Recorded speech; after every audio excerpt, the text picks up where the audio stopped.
The news spread quickly. Soon, men were in boats on their way to the cave. Tom went there with Judge Thatcher. When the door was opened, they saw a sad sight.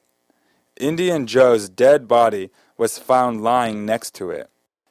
Tom's experience told him how much Indian Joe must have suffered in the cave, but a heavy weight of fear had been lifted from his heart. The next morning, Tom and Huck met to talk about their adventures. Huck told Tom about following Indian Joe to Miss Douglas's house. Huck said, "Indian Joe came from room number 2 in the hotel. Now we will never know about that box of gold." "That money was never in the hotel room, Huck," Tom said. "It's in the cave." "What?" "That money's in the cave." "How do you know that, Tom?" "I'll show you. Can you come and help me bring it out?" Huck said, "Sure, I will if I don't get lost." Tom said, "We don't have to go all the way to the entrance of the cave." "Where's the money?" Huck said. "The money's 5 miles from the cave door, but I know a shorter way to get there, and we can take a boat most of the way." "Okay," Huck said, "let's go." The boys gathered some bread and meat, some tobacco, 2 bags, some string, and some candles. They took a friend's boat down the river. Tom knew where to stop. They pulled the boat to the shore and climbed up a small hill. "The hole is near here," Tom said. "Try to find it." Huck looked and looked, but he couldn't find the hole. Tom led him to some bushes and proudly showed him where it was. They entered the cave, leaving a string tied to a rock to guide them back. Soon they reached the waterfall where Tom and Becky had been. Tom began shaking. The boys were very quiet now, their hearts heavy with fear and excitement.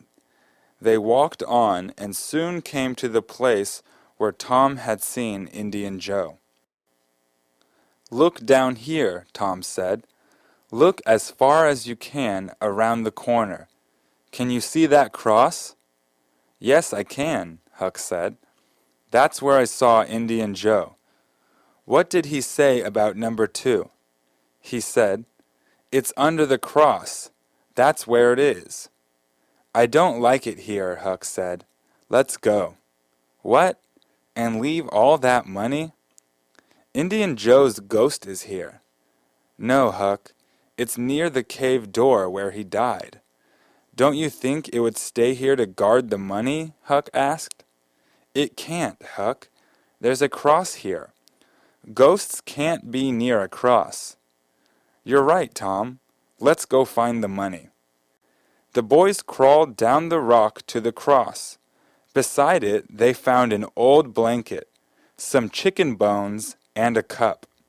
They looked around the area, but they could find no money. "He said it's under the cross," Tom said. "Maybe it's under the ground." He took out his knife and began digging under the cross. Soon his knife struck wood. The 2 boys cleared off the wood and lifted it out. Behind the wood was an opening in the rock. The 2 boys crawled into it. It led to a place where there were 3 branches. The first 2 ended in rock, but the third ended in a small room. There stood the box of gold. "We have it!" shouted Huck, putting his hands into the gold. "We're rich! We're rich!" "I thought it would be here," Tom said, "but I wasn't sure. Can we carry it out?" Tom could lift the box, but he couldn't carry it. Huck was too weak to help. "That's why I brought these bags," Tom said. They filled the 2 bags and carried them through the cave and up through the hole in the rock. They rested in the boat, eating and smoking, before returning up the river. It was dark when they got back to the village. "We can hide the money in Miss Douglas's barn for the night," Tom said. "Tomorrow we can count and divide it. You wait here, Huck, while I get a wagon from Benny Taylor." When Tom returned with the wagon, they put the bags of money in it and started toward Miss Douglas's house. They stopped to rest near Miss Jones's house. He heard the boys and came out. "Who's there?" he shouted. "Just Huck and Tom Sawyer," Huck said. "Oh, I've been looking for you. Come on, they're all waiting for you at Miss Douglas's house." Huck wasn't used to people being nice to him, and so he said, "I didn't do anything wrong." "Okay then, let's go. Let me pull your wagon for you." "Oof, it's heavy. What do you have in here?" "Oh, you boys are always trying to get something for nothing."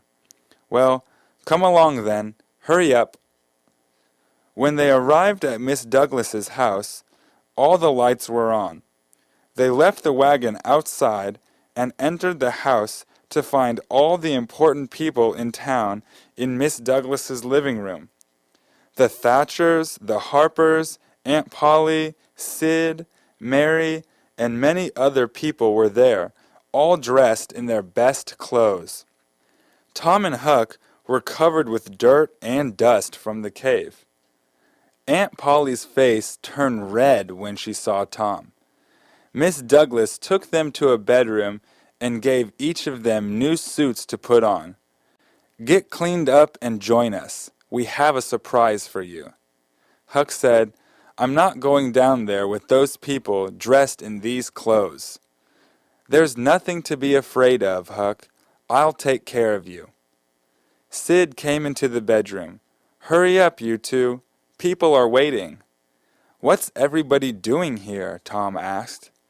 "Mr. Jones has a surprise for everybody." "What is it?" "It's just about Huck following those men to Miss Douglas's house. It won't be much of a surprise, though.